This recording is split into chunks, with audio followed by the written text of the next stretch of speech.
Gente, boa noite a todos. Prazer muito grande estar com vocês aqui hoje, atendendo ao convite da amiga Andréia, do amigo Davi e de toda a casa GECAT. Tem três coisas que eu gostaria de deixar bem claro para a gente começar na noite de hoje. Primeiro, tudo que eu vou falar aqui não representa a verdade absoluta. É apenas a minha experiência com a vivência espírita, com a doutrina espírita e sobre o assunto que eu vou falar. Portanto, analisem tudo que eu vou falar. Se não servir, por favor, descartem. É a segunda premissa, e é de Jesus, não é minha, mas eu sempre gosto de lembrar que eu não vim trazer a paz, mas eu vim trazer a divisão na noite de hoje.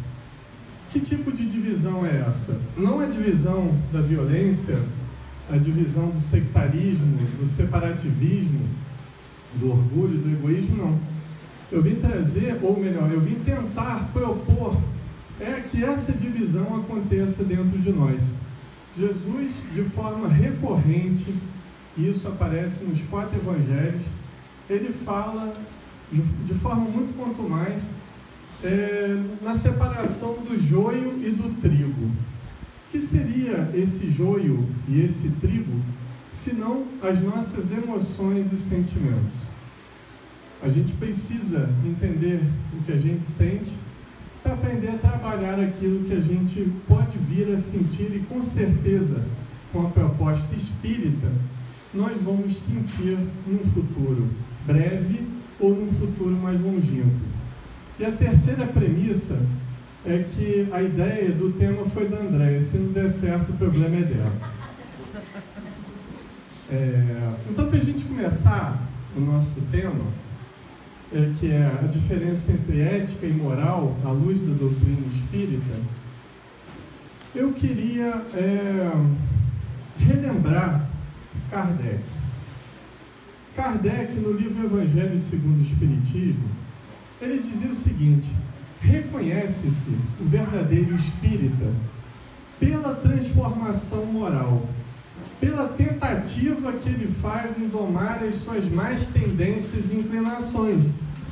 Então Kardec foi taxativo que o verdadeiro espírita não é reconhecido por frequentar uma casa espírita, não é reconhecido por estudar a doutrina espírita, mas é reconhecido independente ou não de fazer parte desse nosso movimento espírita, de promover o autoconhecimento com a consequente reforma íntima, ou transformação moral, ou autotransformação, como queiram chamar, é tudo a mesma coisa.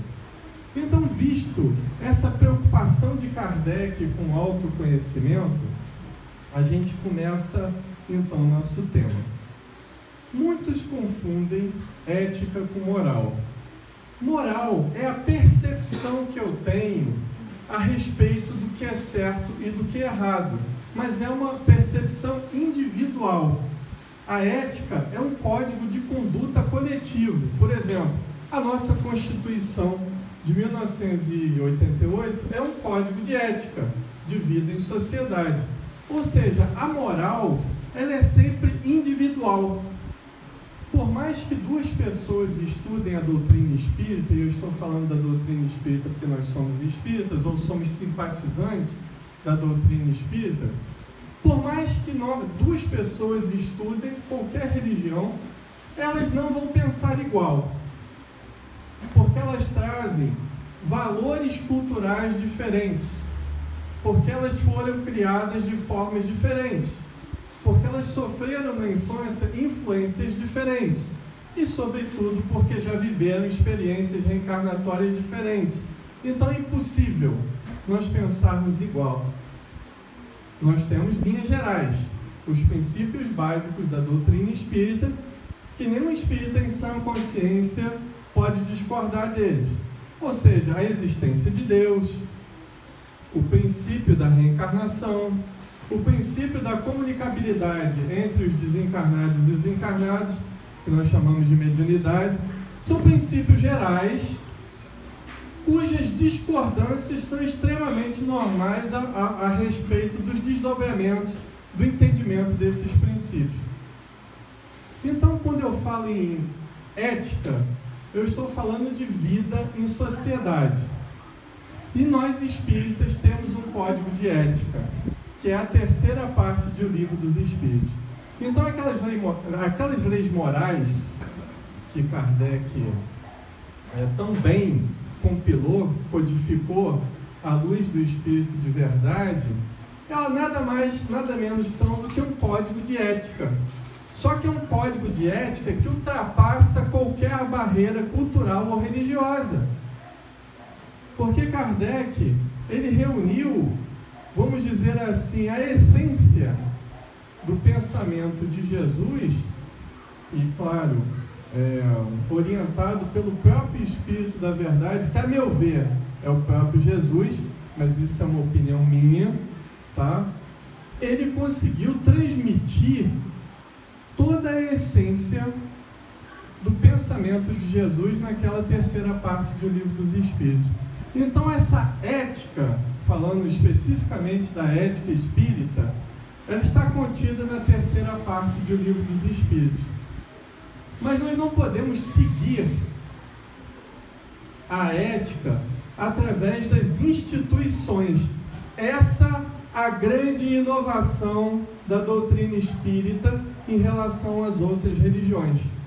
Apesar de nós termos um código de ética por escrito, o qual nós acabamos de nos referir, nós temos, segundo uma questão do Livro dos Espíritos, a qual eu concordo, as leis divinas dentro de nós.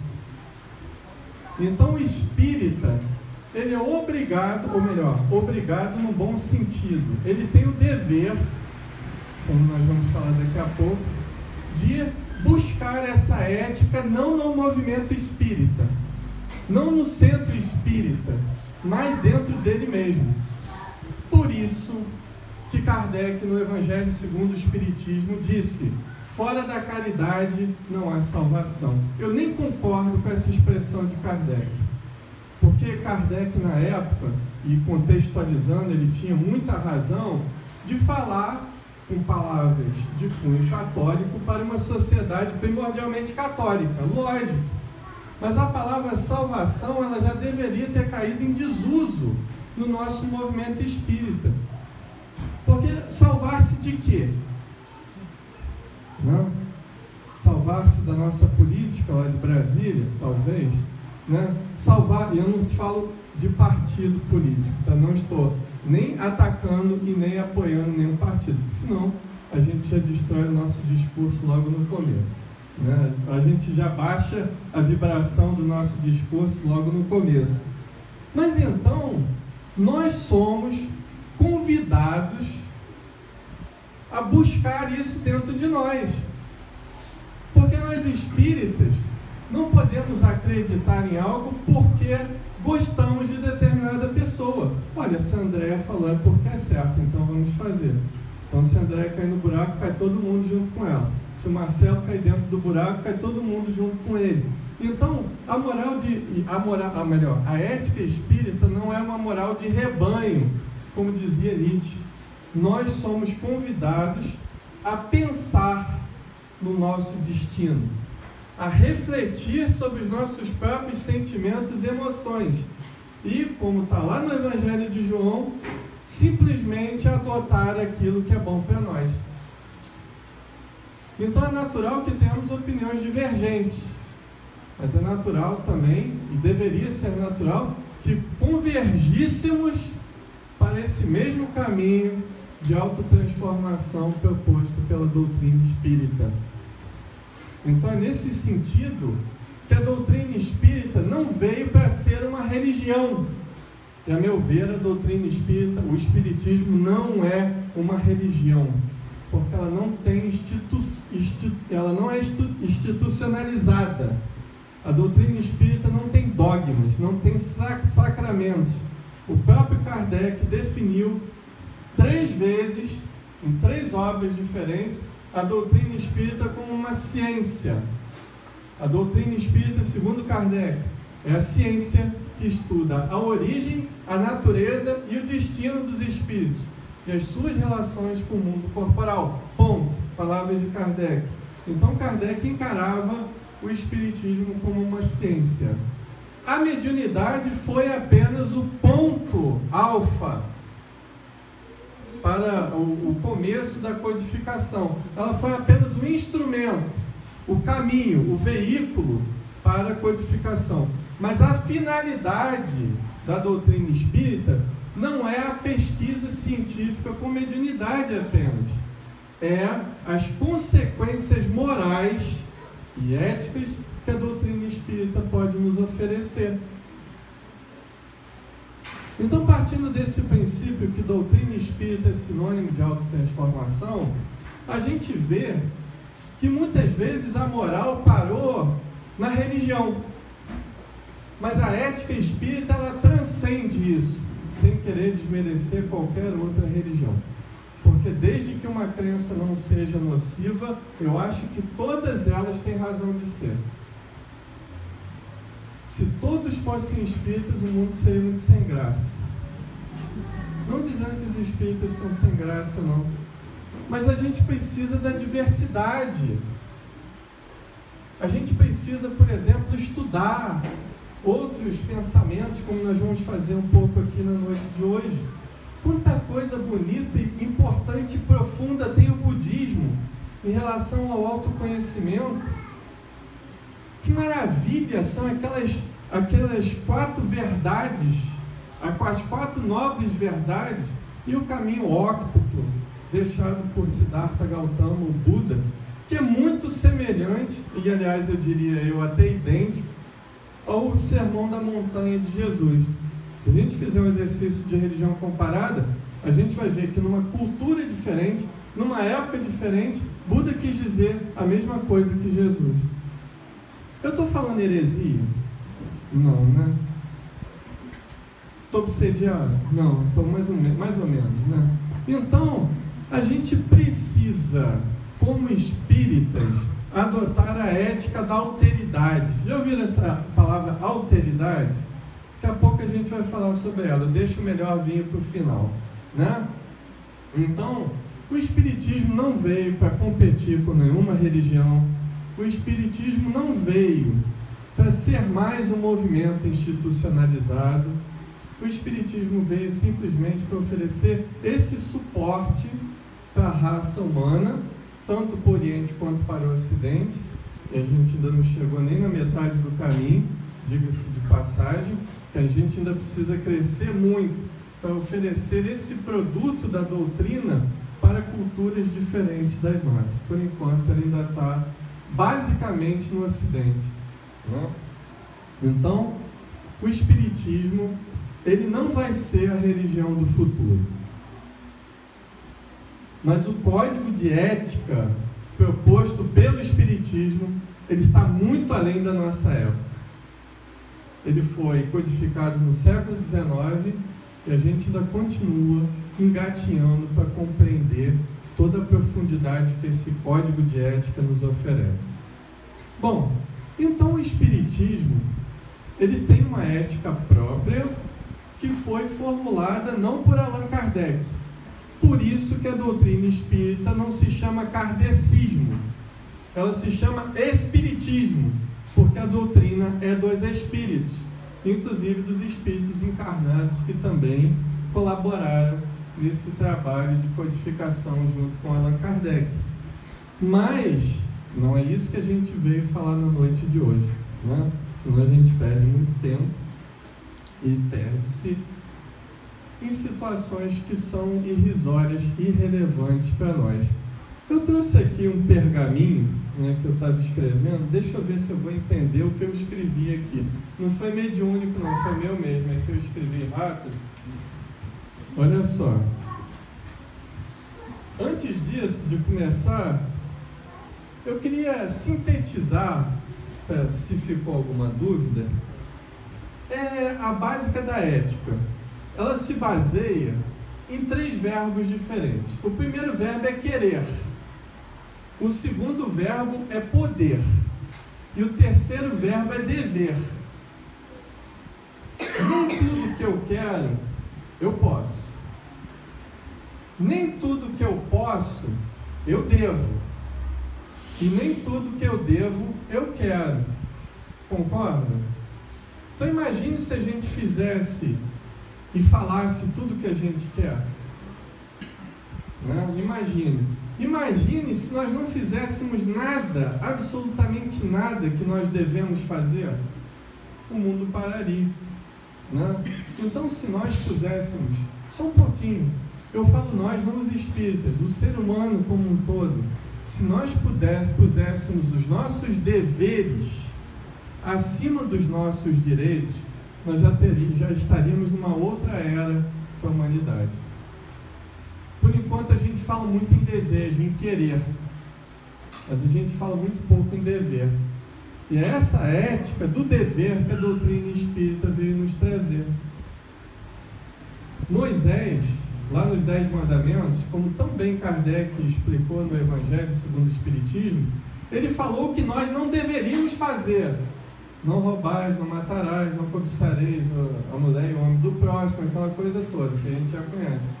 Mas Jesus não ficou na defensiva, porque ele é um espírito puro, sintetizador por excelência da lei divina e já numa época madura para receber uma proposta mais substancial que nós conhecemos por Evangelho, que aliás não é um código moral, para mim é um código de ética divino.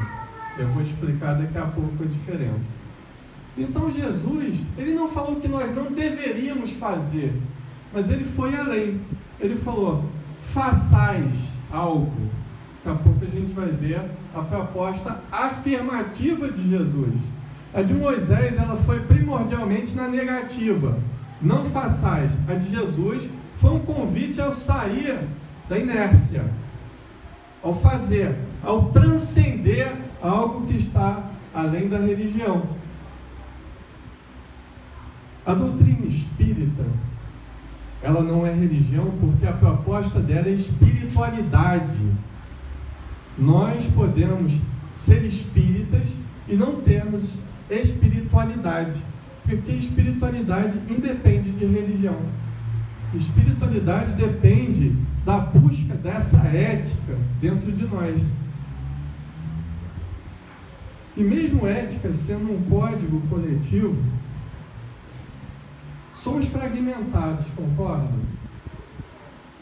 Eu não vou nem falar em termos psicológicos, né? Eu não vou falar sobre a psique de Jung, sobre o aparelho psíquico proposto pela psicologia analítica de Jung, não vou falar sobre o modelo de cartografia consciencial proposto pela psicologia transpessoal, mas nós precisamos juntar, falando a grosso modo, a tosco modo, essas partes que estão dispersas dentro de nós.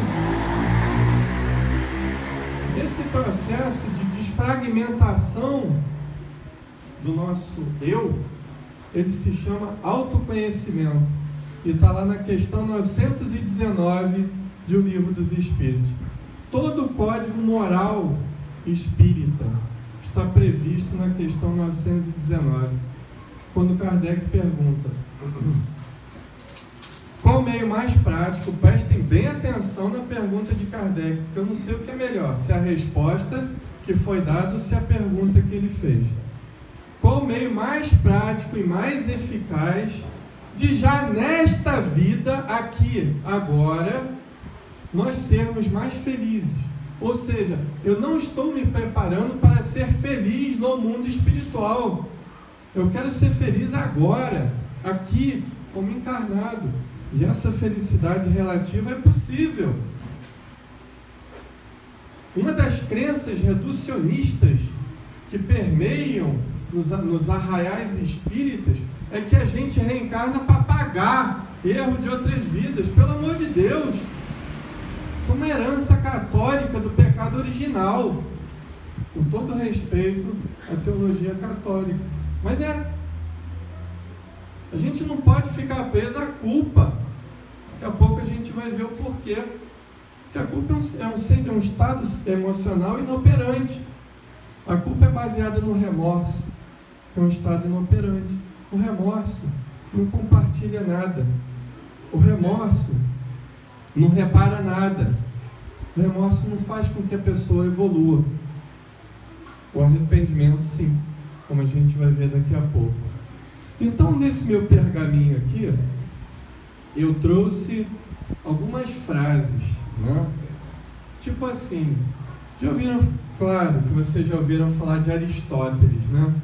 A gente estuda tanto a subjetividade composta na filosofia de Platão e esquece da análise, da linearidade, da capacidade de síntese de Aristóteles.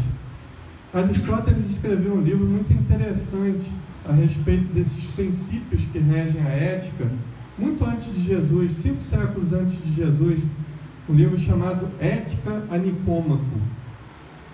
E boa parte do que eu falei aqui para vocês está contido nesse livro, né? Ele disse, numa determinada parte do livro, o seguinte: o valor final da vida depende mais da consciência e do poder de contemplação que da mera sobrevivência. Acionando a tecla SAP, não importa quantos anos a gente viva, o que importa é que a gente aproveite esse tempo no corpo físico para nos autoconhecermos e para termos essa capacidade de contemplação. O que significa a capacidade de contemplação na filosofia aristotélica? É você ser capaz de transcender a tua percepção individual da realidade.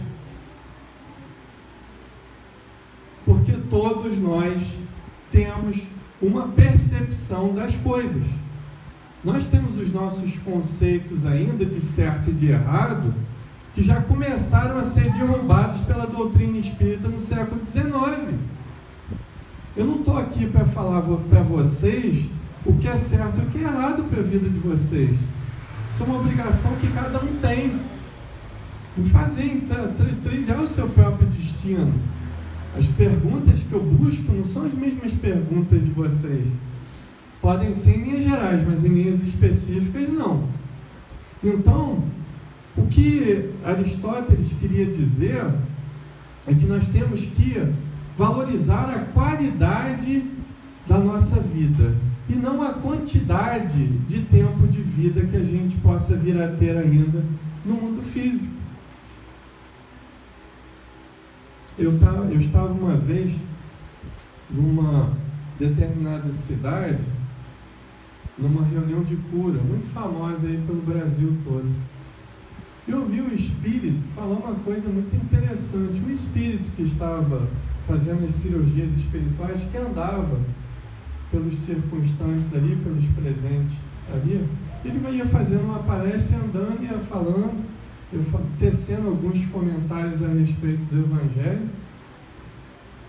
E ele fez um seguinte desafio a todas aquelas pessoas que iam buscar a saúde do corpo físico.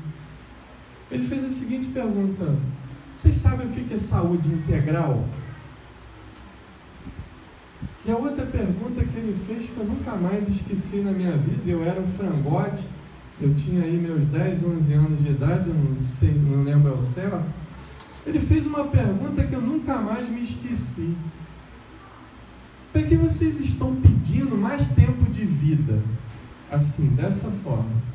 Para continuar cometendo os mesmos erros que vocês estão cometendo, ou com uma oportunidade divina de ter tempo para voltar melhor do que vieram para o corpo físico? Olha só, né? E aquilo me impactou na época. E talvez graças a esse desafio que aquele espírito fez, foi uma das razões pelas quais eu sou espírita hoje em dia. Então, a outra frase que eu gostaria de deixar aqui é de Nietzsche. Acho que todos já ouviram falar. Eu adoro Nietzsche. Eu acho que Nietzsche tem muito a ver, não com os princípios básicos da doutrina espírita, mas com a proposta de autoconhecimento e autotransformação que a doutrina espírita nos oferece. Ele diz o seguinte: não há fenômenos morais, mas apenas uma interpretação moral de fenômenos. Tudo é neutro. E o Livro dos Espíritos diz isso. Olha só que coisa interessante. Nós somos, entre aspas, tá, julgados pela lei divina através de nossa intenção. Muitas vezes o que eu queria não foi exatamente o que eu fiz, por limitações minhas, sabe? Eu queria falar tanta coisa bonita para vocês aqui hoje, mas às vezes eu sou tão casca grossa que eu não consigo verter a oportunidade que o mundo espiritual me dá de ser uma pessoa melhor através da palavra. Às vezes não dá, às vezes dá, e a gente vai cambaleando mundo afora aí até acertar, né? Então o que Nietzsche quis dizer? Que a nossa percepção das coisas modifica a realidade. Existe uma realidade única, que para nós é a lei divina.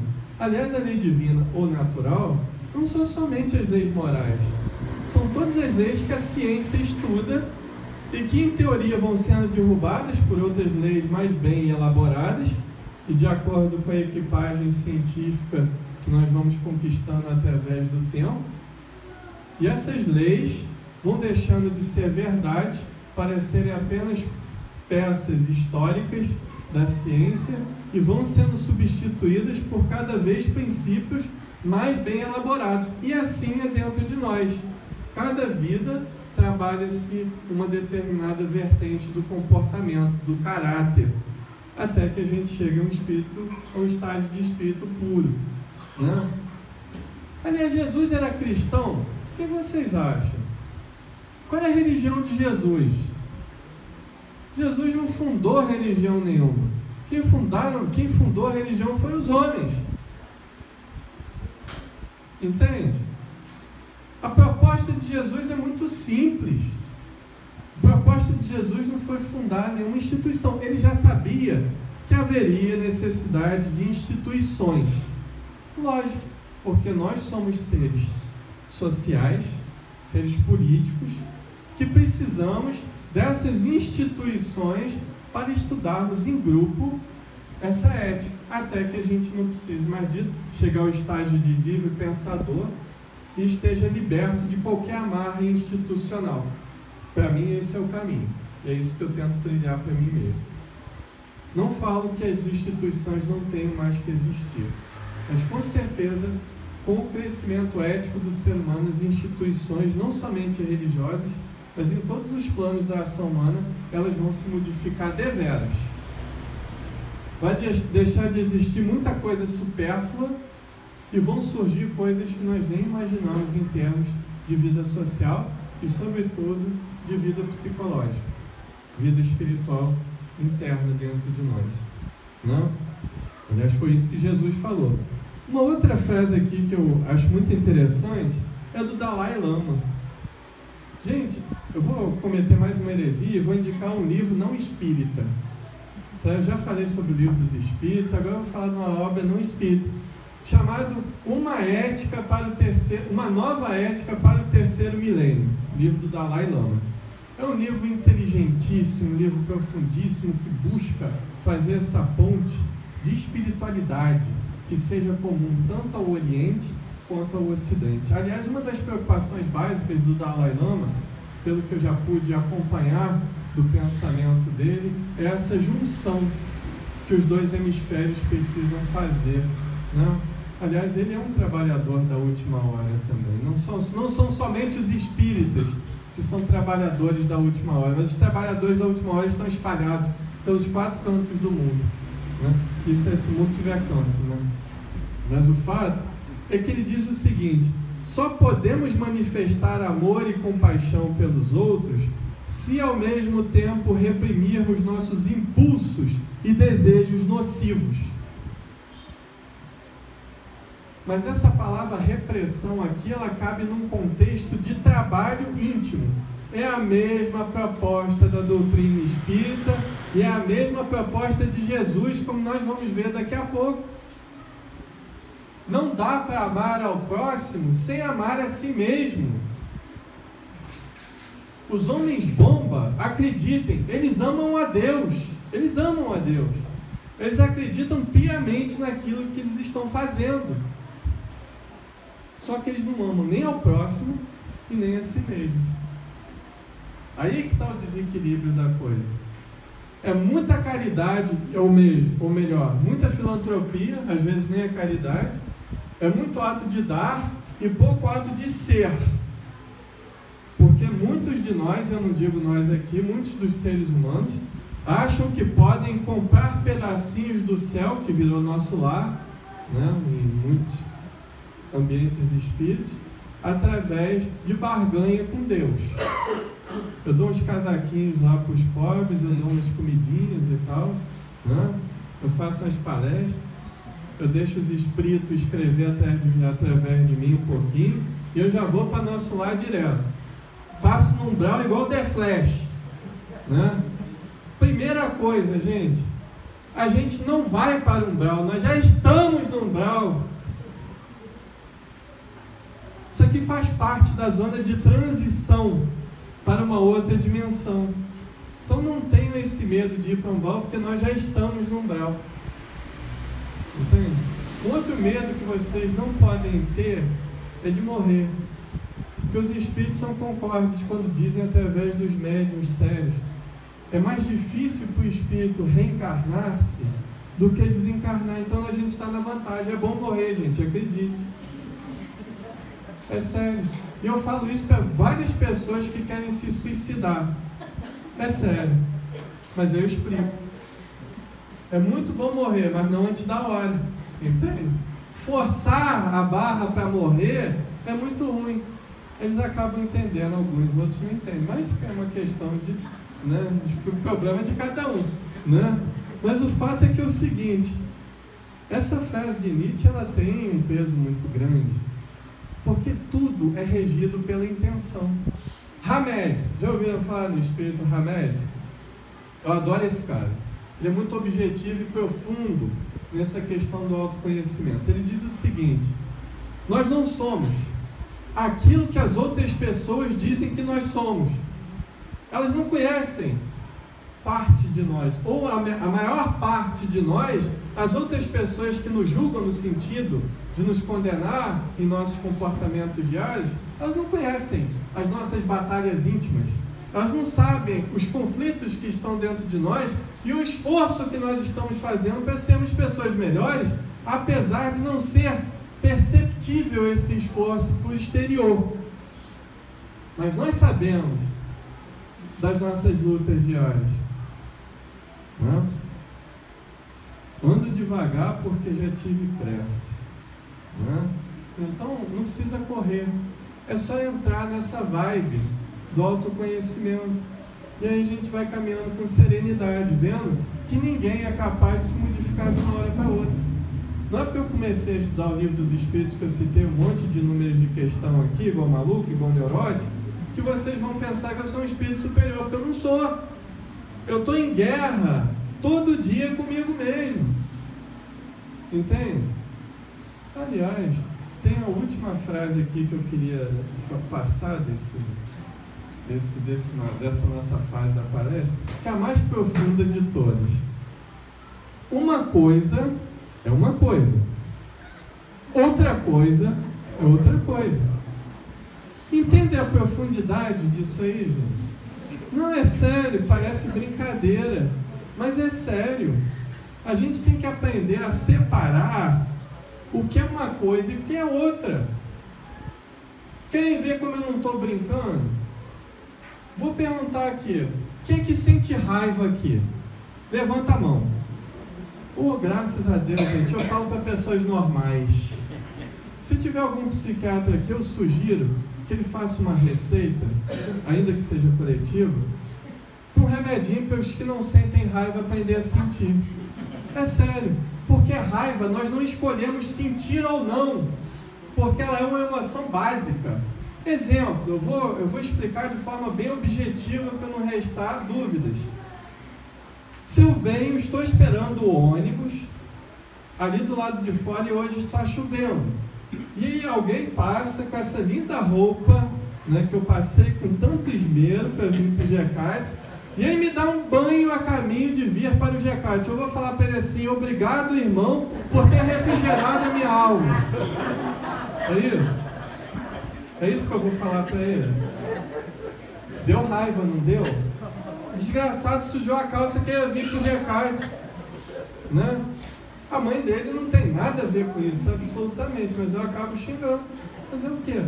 Né? Isso é raiva, mas eu posso escolher sentir ódio ou não dele. Quer um exemplo? Ele passa por mim, eu estou com alguma coisa na mão e ele joga água em mim. Isso é raiva, eu senti raiva. Agora eu posso sentir ódio, com premeditação de vingança, e tampar uma coisa no para-brisa do carro dele e quebrar. Isso é ódio. Eu me vinguei dessa pessoa. Então, todo sentimento de premeditação de vingança é ódio. Portanto, ele é perfeitamente evitável pelo ser humano. O ódio é evitável, a raiva não. Então, não adianta falarem que não sentem raiva, não adianta falar que não chora quando estão tristes, né? Quantos homens aqui que já chorou na vida ou que ainda chora? Pode falar a verdade? Nossa, então somos normais, né? Qual é o espírita que não chora no velório de alguém querido? Pode chorar, espírita pode chorar no velório de alguém querido? Não deve se desesperar, entende? Porque a gente sabe que a vida continua, eles vão estar mais vivos do que nós. Agora eu posso estar falando aqui, ter alguns dos meus familiares prestando atenção nas baboseiras que eu estou falando para vocês aqui, né? E assim sucessivamente. Então o desespero não cabe, mas a tristeza, que às vezes a gente confunde tristeza com depressão. É muito comum isso. Uma coisa é depressão, que é um transtorno de humor e ansiedade. Outra coisa é a tristeza, que é uma emoção básica passageira. É natural a gente ficar triste depois da morte de um parente. Tem um período de luto, que é umas 2, 3 semanas, um pouco mais, um pouco menos, dependendo da pessoa. E não caracteriza a depressão. A depressão é todo um corpo específico e sintomático no corpo físico, inclusive. É uma doença. Tristeza é uma emoção básica. Depressão é uma doença catalogada no Código Internacional de Doenças. Que, aliás, nós espíritas temos que aprender a dar mais valor a essa urgência na sociedade que se chama suicídio. Milhões de pessoas no ano passado se suicidaram, segundo estatísticas da OMS. E o negócio é tão sério que eu conheço espíritas que se suicidaram ano passado. Ou eu estou falando alguma heresia? Porque espírita não é ninguém melhor do que ninguém. Não é alguém melhor do que ninguém. Ele também tem os seus conteúdos de conflito que precisam ser trabalhados, e às vezes a gente esconde ou tenta esconder isso de nós mesmos. A gente acha que vindo fazer o EJE na casa espírita, que estudando a teoria espírita, a gente está livre desses sentimentos que nós tentamos esconder ou enterrar dentro de nós mesmos. Não adianta a gente vir debater coisas supérfluas aqui, se existe ou não existe vida em outros planetas, se a mediunidade pode funcionar também no mundo espiritual para outras dimensões. Isso são coisas que a gente, quando desencarnar, vai aprender. O que a gente precisa aqui é o emergencial, é a transformação moral, não? Vamos seguir então? Aí eu pergunto para vocês, as emoções são boas ou ruins? O medo é bom? O medo é um mecanismo do instinto de conservação. Está lá na lei de conservação do Livro dos Espíritos, se vocês quiserem dar uma olhada. Não?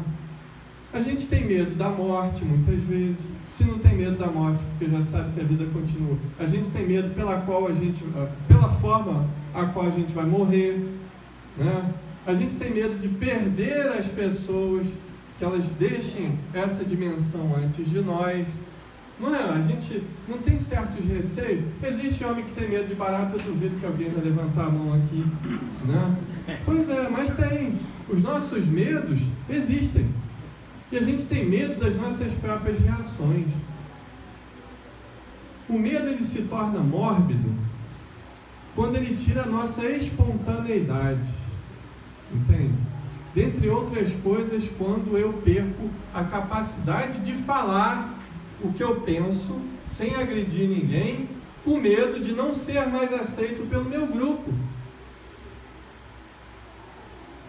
Então eu passo a ser um fantoche, eu passo a ser um ventríloco, eu passo a emitir uma opinião que é uma opinião da coletividade, não é a minha.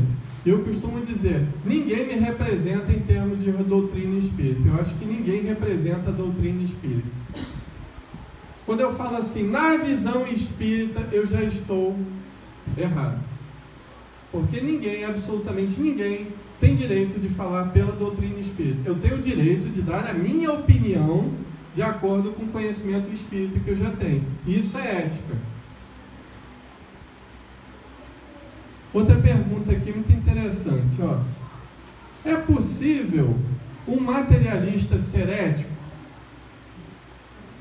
Uma pessoa que não acredita em Deus, morreu, acabou. Ele pode ser uma pessoa ética? Já vi vários. Então a gente vê que espiritualidade não está diretamente ligada à religião, mas ao código de conduta da pessoa, dos valores que ela elege para viver consigo mesma, numa relação intrapessoal, e com os outros numa relação em sociedade, pessoal. Bom, como vencer o orgulho e o egoísmo em minhas avaliações pessoais sobre as pessoas e as coisas? Essa eu não vou falar de pirraça. Só para vocês lerem a questão 919 do Livro dos Espíritos em casa. Lê todo, imprime, põe pendurado na geladeira, faz igual minha avó fazia, quando a gente esquecia, né? Pendura na geladeira a questão 919 do Livro dos Espíritos, tá? Que fala sobre o autoconhecimento, que é o código moral, como nós explicamos no início, que vai nos levar a essa ética da alteridade em sociedade. É essa a questão, é o caminho. É o caminho para a vida ética em sociedade, é a questão 919. Eu não vou nem ler outra, que é a questão 909, que é um tapa, sabe? Aqueles tapas bem dados na gente. Lê aí, André, pode... 909, vamos lá. Isso é para não dizer que eu estou exagerando, é a ideia do Espírito da Verdade, qual é bem dele, a falta de educação. Não lê sim. O homem sempre poderia vencer suas más tendências mediante seus próprios esforços? Sim, e às vezes com pouco esforço. O que lhe falta é a vontade. Ah, como são poucos os que se esforçam entre vós. Não sou eu que estou dizendo, é o Espírito da Verdade, né? Codificação de Allan Kardec. Então, posso ligar a tecla SAP novamente? O que os Espíritos responderam a Kardec ali? Vocês não fazem porque não querem. Ou eu estou errado na minha interpretação? De forma porca e grossa, né? A gente não faz porque não quer. É claro que existem obstáculos. Muitas vezes a gente precisa da psicoterapia para entender determinados comportamentos que a gente tem, que são herança de traumas de infância, são heranças de conteúdos não trabalhados em outras vidas. Isso é karma. O meu karma é comigo, não é com a minha esposa, não é com a minha mãe.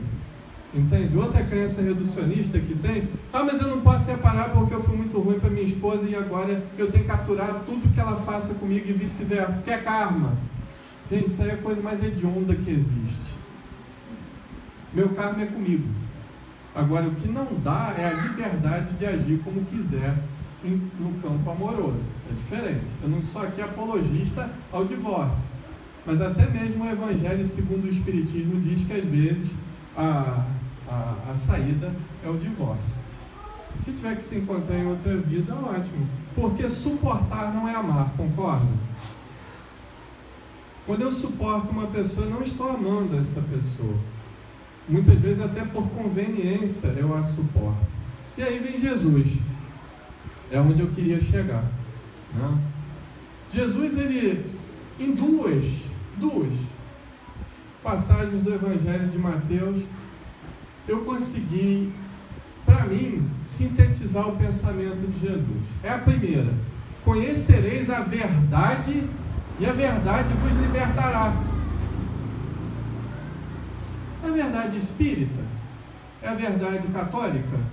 A verdade da teologia protestante? A verdade budista e etc? Não! É a verdade que está dentro de mim. Primeiro, é aquilo que eu preciso modificar e conhecer também as minhas virtudes. Essa é a verdade a qual Jesus se referia. Não é uma verdade que está escrita em algum livro religioso ou filosófico, mas é a verdade que eu tenho dentro de mim. São os meus sentimentos, que quando eu aprendo a não ter vergonha do que eu estou sentindo, eu consigo começar o meu processo de autoencontro. Enquanto eu negar que eu sou uma pessoa, enquanto eu negar que eu tenho defeitos, eu não vou conseguir me libertar desses sentimentos reducionistas na evolução. Que sentimentos são esses? O ódio, a mágoa, a culpa. Falávamos da diferença entre remorso e arrependimento. O princípio básico é o mesmo, é a culpa. Mas o arrependimento, ele tem uma diferença, a vontade de reparação. A pessoa verdadeiramente arrependida, ela muda o procedimento nela na vida. Ela não fica presa ao passado culposo dos erros que ela cometeu, mas ela busca novas oportunidades de ser útil para aquelas pessoas que ela prejudicou e para a sociedade como um todo. Esse é o verdadeiro sentimento crístico de arrependimento. Essa é a ética de Jesus, é a verdade que está dentro de nós e que se chama amor. E esse amor que tem várias faces sociais. É o amor filho, é o amor eros, né? É aquele amor responsável pela reprodução humana.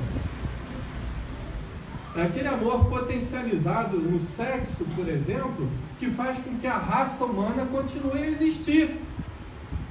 Mas é o amor filia, que é o amor amizade, que é o amor que já começa a se desapegar, mas ainda tem muito um quê de apego, de possessividade. Sabe aqueles lances que a gente tem assim, né? Poxa, você foi tomar cerveja com aquele nosso amigo e nem me chamou, né? E se é só amor, eu tenho um pouquinho de possessividade também. Será que as pessoas são obrigadas a fazer aquilo que a gente quer na hora que a gente quer e do jeito que a gente quer? Né? Então, muito do que a gente pensa ser amor simplesmente é carência. Quando eu digo para uma pessoa assim, e isso faz parte da ética espírita, eu preciso de você para viver. Auto-engano. Estamos baseando a nossa felicidade numa outra pessoa. Eu costumo falar com a minha esposa, eu só falo isso porque ela não está aqui, mas ela vai ver a palestra depois pela internet, mas mesmo assim eu vou falar: se você não me quiser mais, você vai estar perdendo os melhores homens do mundo. O problema é seu. Isso é autoestima, não é vaidade. Entende? A gente tem que saber diferenciar. Agora, a gente fala muito em aceitar os outros como as pessoas são, né? Lá na questão 886, o que é caridade mesmo? Benevolência para com todos, indulgência quanto às imperfeições alheias e perdão das ofensas, não é isso? Pois é. A gente é benevolente com as pessoas que nos desagradam, que pensam diferente. Se a gente tem um partido político, a gente lida bem com os fanáticos do outro partido. A gente gosta daquele familiar que vive espetando o dedo na nossa ferida, que sabe exatamente onde a gente erra, porque convive conosco durante a maior parte do tempo do nosso dia. A gente lida bem com as pessoas intransigentes no nosso trabalho, com aquele funcionário relapso, com aquele chefe intransigente, né? A gente lida bem com as pessoas que pensam diferente dentro do centro espírita, né? Ou será que a gente pensa que a gente possui toda a verdade possível e imaginável? Que a nossa forma de ver as coisas é a melhor forma de ver as coisas? A gente ainda pensa isso? Sinceramente falando, se não pensa, ainda sente. né? Que a gente ainda não aprendeu a trabalhar vivencialmente as nossas emoções. A gente pode conhecer a diferença entre um e outro, mas ainda muitas vezes não aprendeu a vivenciá-las na prática, né? Como é que a gente, por exemplo, transforma inveja em admiração? Como é que a gente transforma ciúme, que é um derivado do orgulho, não é amor, em amor verdadeiro? Já ouvi, já atendi pessoas no atendimento fraterno que falaram assim: se ele não for feliz comigo, não vai ser mais feliz com ninguém. Eu falo, isso não é amor, isso é obsessão.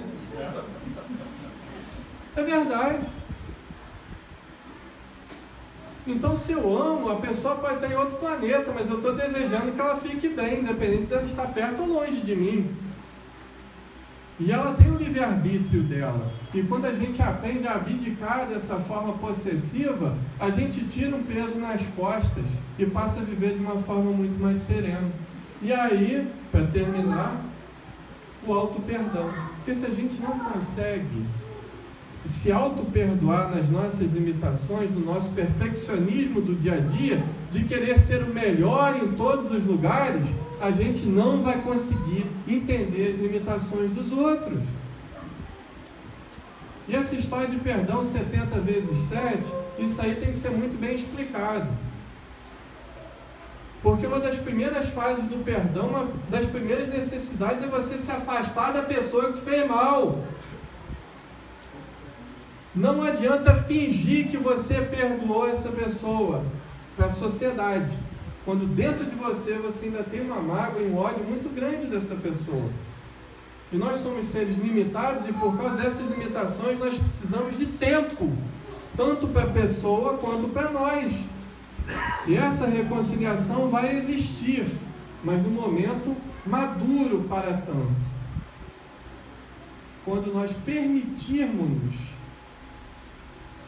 entendermos as nossas limitações e, por consequência, a das pessoas que nos prejudicaram. Jesus está certíssimo. Perdão incondicional, mas tem fase. E pode não ser nessa vida ainda que a gente consiga. Por isso que existe a reencarnação. Então, gente, serenidade.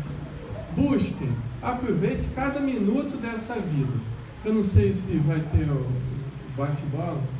Se alguém quiser fazer alguma pergunta. Então tá. Então, de minha parte, fiquei muito satisfeito de estar com vocês aqui hoje, trazendo o resultado das minhas experiências e espero ter podido contribuir com alguma reflexão a respeito dessa essência da doutrina espírita para vocês. Obrigado a todos. Se alguém tiver alguma pergunta, a gente abriu agora para fazer uma perguntinha aí. Esse tema é bem vasto. Se alguém tiver, tem alguém